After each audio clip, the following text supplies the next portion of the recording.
Well, hello again. Welcome to, again, this is still week one, but this will be the second YouTube lecture. And just FYI, I'm going to make these lectures just about 10 to 15 minutes. YouTube has a 15-minute max what you can upload, so I'll keep it underneath that. Plus, if you get starting to go to 30, 40 minutes on these lectures, I know your mind will start to wander. Some of you might not have access to the internet for that long from wherever, depending on where you are. So keep these quick, 12 to 15 minutes a piece, maximum.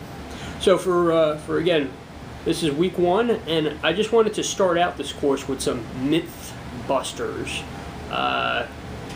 Basically, the terrorism analysis is pretty poor in this country, and there's a lot of myths that get put out on the news, on the web, on blogs. They're just completely false. Terrorism has to be one of the most politicized issues out there, where fiction tends to supersede fact.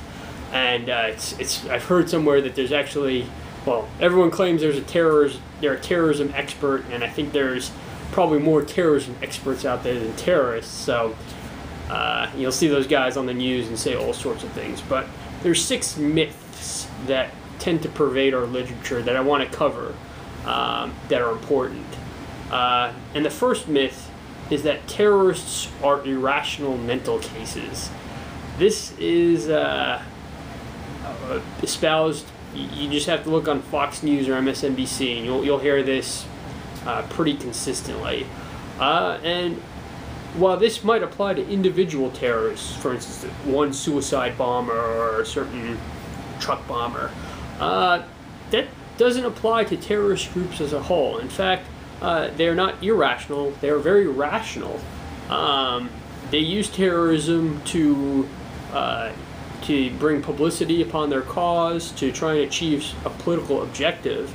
And I'll talk about this later, but terrorism works. It works. Sometimes you conduct a terrorist attack, you kill innocent civilians, and it achieves the purpose that you're looking for.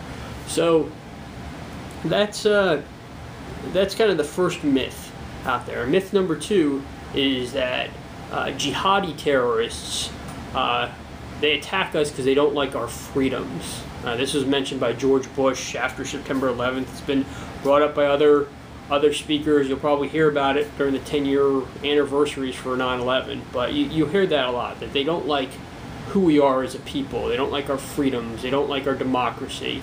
This is really not the case, particularly when you're talking about Al-Qaeda and Osama bin Laden. They have very specific political grievances against us, whether it's U.S. support to Israel, U.S. military involvement in Saudi Arabia or Iraq, and that's kind of their objectives. Their objective isn't because we have a democracy or because we're a rich nation. So that is one of the other key myths that gets floated around. Myth 3: poverty is a cause of terrorism. You'll hear this on the left, that Palestinians or other aggrieved people are so poor that they have to turn to terrorism, that there's no other choice. And this is not always the case. Sometimes it is, but this isn't always the case. If it were, the poorest nations in the world, in Africa or in Southeast Asia, they would have a lot more of a terrorist problem than we see in the Middle East or in Saudi Arabia. So poverty is not always a cause of terrorism. Furthermore, some of particularly the homegrown extremists that we've seen in the last few years, the Times Square bomber, the Fort Hood shooter in 2009, they have been not wealthy people, but they've been educated, part of American society, good jobs, no real need to turn to terrorism, but they still turn to terrorism anyway. So poverty isn't always, or very rarely, is it actually an underlying cause. In fact, there's a lot of rich terrorists out there. Myth 4: terrorism is confined to the Muslim world. If you look at the history of terrorism, Muslims actually make the minority of it. all religions, all secular groups, all political groups have engaged in some form of terrorist activity. In fact, the largest number of suicide bombers isn't in Palestinian territories, but they're in Sri Lanka, in the Tamil Tigers.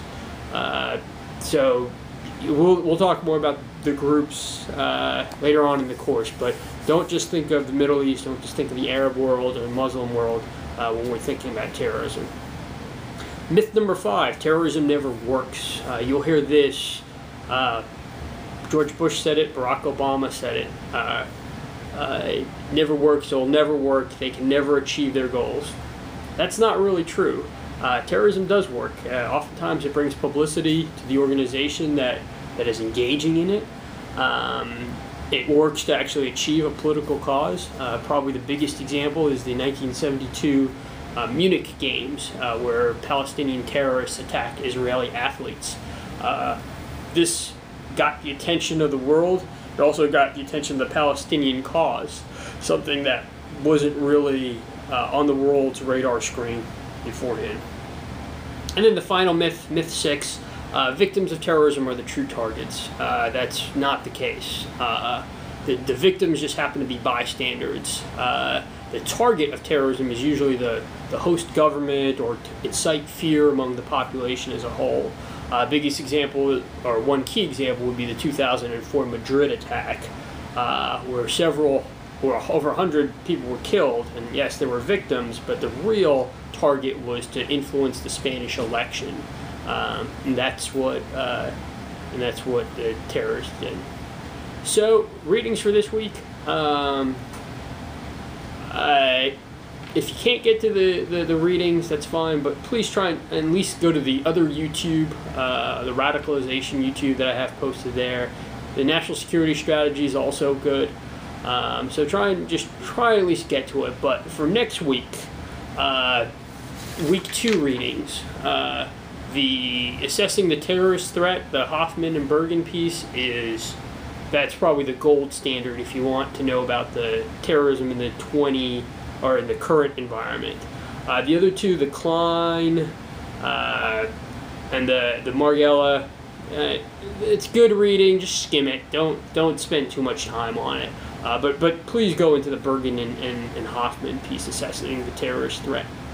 What I also have is put on the discussion board. Usually you'll do discussions after the readings, but I'm going to do it beforehand, and what it is will be just a list of events that are either cases of terrorism or not cases of terrorism. I'm just curious where the class will stand. So with that being said, I'll see you guys on the discussion board, and I appreciate everyone's input.